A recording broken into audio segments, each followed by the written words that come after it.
Welcome back to Stakelbeck Tonight. It's the most coveted piece of real estate on earth.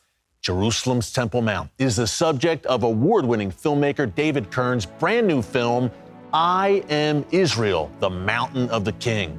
Narrated by acclaimed actor John Rhys Davies, known for his roles in Indiana Jones and The Lord of the Rings, this groundbreaking film takes viewers on an unforgettable journey to the Temple Mount, exploring the mountain where heaven meets earth, where God's presence once dwelt, and where his glory will one day return. Take a look. Let's go, yalla yalla.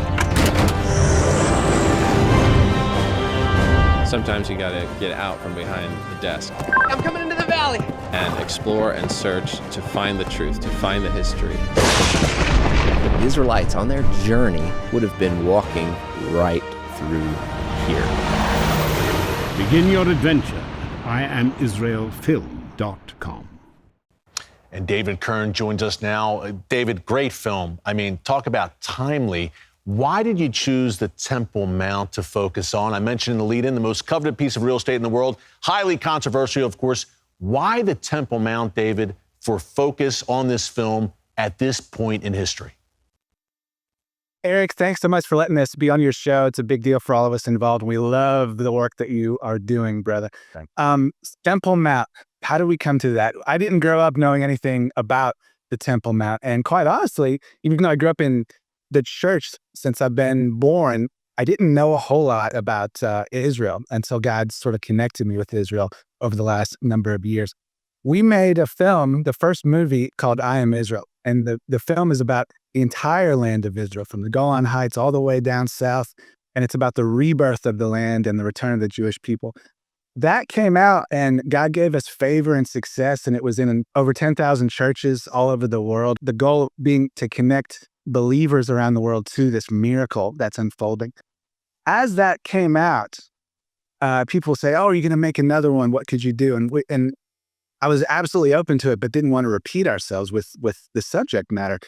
As it was coming out, I started to notice these things that were happening in Jerusalem, in the heart of Jerusalem on the Temple Mount.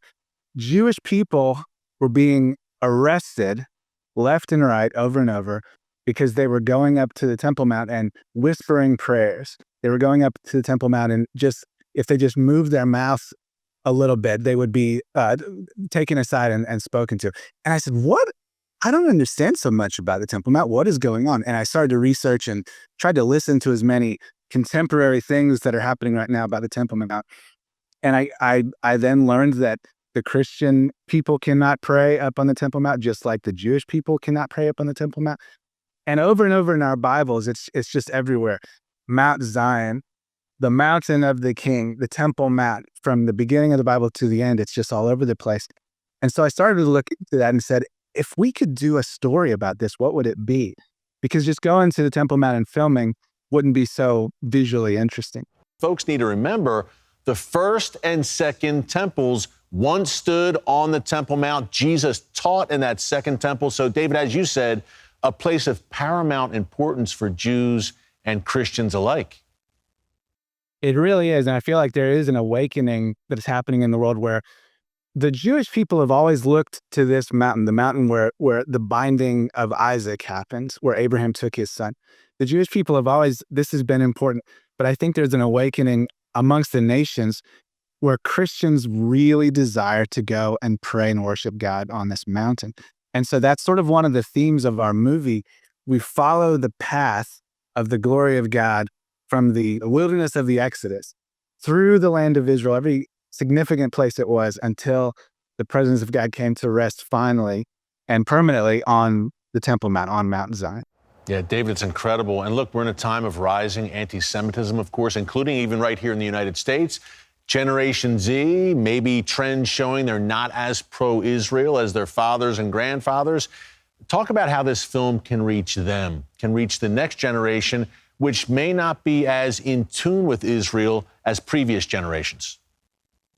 I believe that if any person, any believer especially, would go to the land and touch the land and meet the people, then their faith in Jesus is unshakable. I also know a lot of people can't go. A lot of people don't have the ability to go. And so we're trying to bring Israel to the world through these films.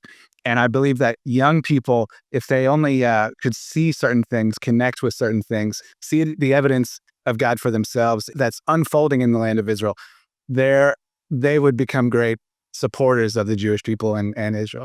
So one of the objectives with this movie was to appeal to the 10-year-olds, to the 12-year-olds, to the 17-year-olds.